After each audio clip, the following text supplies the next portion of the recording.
Before we get any further, today's video contains spoilers for episodes 1, 2, and 3 of The Bad Batch Season 3. If you haven't had the chance to watch them yet, we highly recommend heading on over to Disney Plus and doing so before starting the video. But if you're all caught up or just don't care, let's dive right into this new exciting season and what it'll bring for our heroes on Clone Force 99.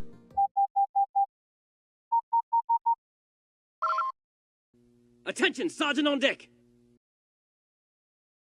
Welcome back to the new and final season of The Bad Batch. If you ask us, this season's start was far better than last season's. We got 3 action-packed episodes with the perfect mix of horror and intrigue. The writers did an amazing job at setting the tone of the season using several horror tropes. Omega's uncomfortably identical days in the research facility, the unexplained but ominous science experiments, the eerie landscapes and creatures. Even better, these tropes have been melded into the backdrop instead of forced to the foreground. We're not meant to notice all these things and feel uncomfortable, but Omega, our main narrator, doesn't seem all too aware. Pacing and atmosphere aside, this dynamic season opener has given us more context and information regarding the big questions we all had last season. What is Hemlock working on? Turns out, as many guessed last season, this is the new canon version of Mount Tantiss and Palpatine's secret experiments there.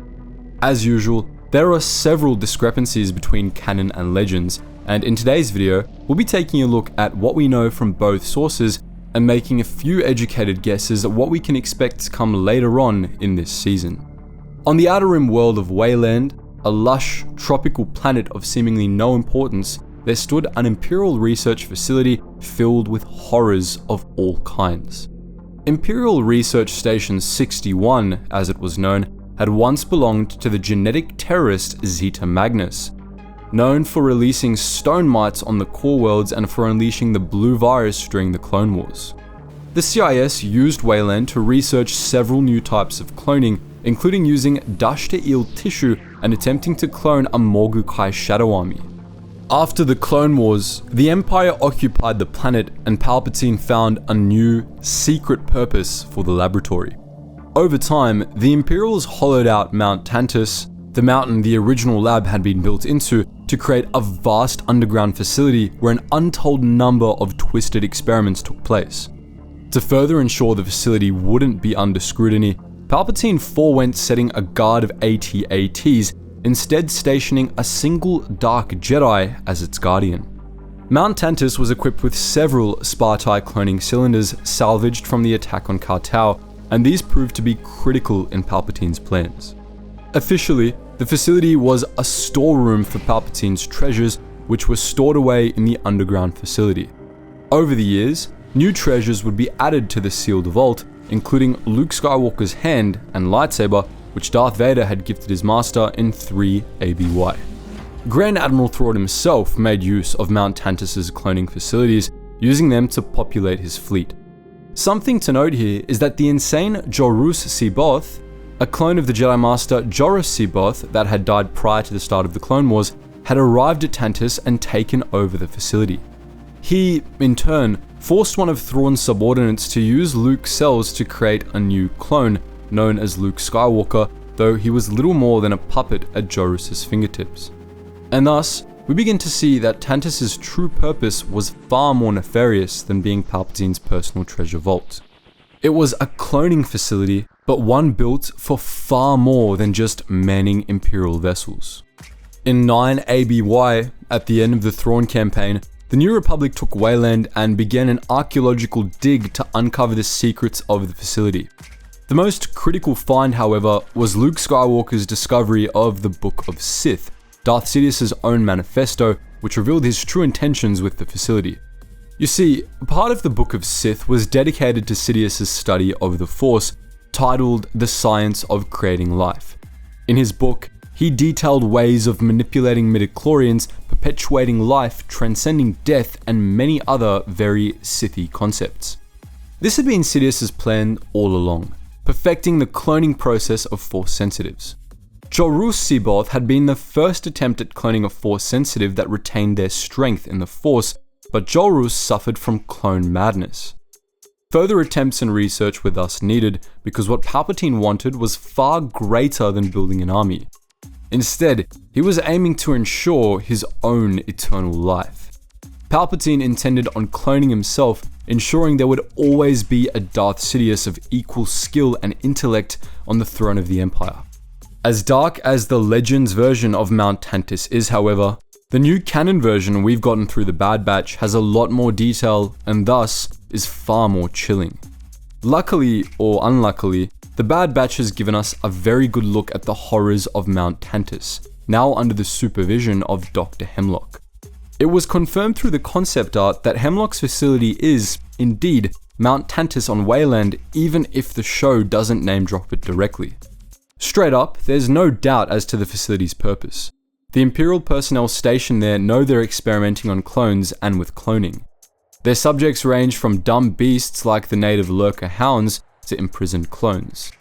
Previous seasons also gave us a Zillo beast as an experiment, but this season is heavily focused on the clones. Through character interaction, we learn that they're testing the M count, short for midichlorian count, of all the clones, searching for any instance where the M count of the clone matched the M count of its original genetic donor. However, as our primary narrator inside the facility is Omega and she's intentionally being kept in the dark, we don't directly learn much more about what they're trying to accomplish. At least, not until Emperor Palpatine himself visits the facility to check on their progress, and that's where the true info dump begins. To begin with, we learn that the truly important specimens for the testing are kept under tight guard to ensure they are viable for testing, as Dr. Hemlock assures Palpatine, who replies that there's nothing of greater importance to secure the future of this empire. He then goes on to offer Hemlock anything he might need to accomplish his goal. Finally, when leaving, Palpatine stresses once more the need for secrecy, as there are many, even among our own ranks, that would consider much of this work an abomination, but they lack the vision that we possess. Just as in Legends, there's no doubt that Palpatine is once more working toward creating perfect, identical clones of himself that retain his Force sensitivity. With his clones perfected, there would always be a Palpatine on the throne. As a side note, this foray into cloning the Emperor is a helpful nudge toward explaining how somehow Palpatine survived, paving the way toward the sequels, Snoke, and Palpatine's return. We do have one theory, however, that would significantly alter the cloning timelines between Legends and Canon. If you recall, when Hemlock and Palpatine descended down to the secure holdings where the test subjects were being kept, the show went to great lengths to not show us what the test subjects look like. Although it's not made clear in the episode, we believe the true test subjects are test clones of Palpatine himself, or samples of his DNA kept at the ready to perform the cloning once the process has been perfected. The experiments at the higher levels were trying to find successful examples at cloning in order for Hemlock to then be able to replicate them with the samples that truly matter. Palpatine himself. That said, we're not sure why the same clones are tested daily. If, as Hemlock states later, Crosshair had been deemed an unsuccessful M-count replication weeks ago, why keep testing him daily? This might imply that there were other experiments trying to improve a clone's M-count after the fact, but at this point, we're doing so much speculating that we might as well start a theory channel.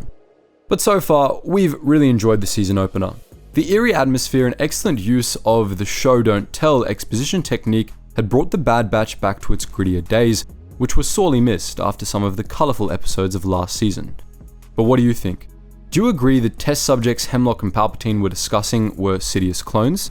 Are you as excited as we are to see where the season goes from here? As always, free to let us know your thoughts on this trio of episodes in the comment section below, and thank you so much for watching, and I hope to see you in the next video.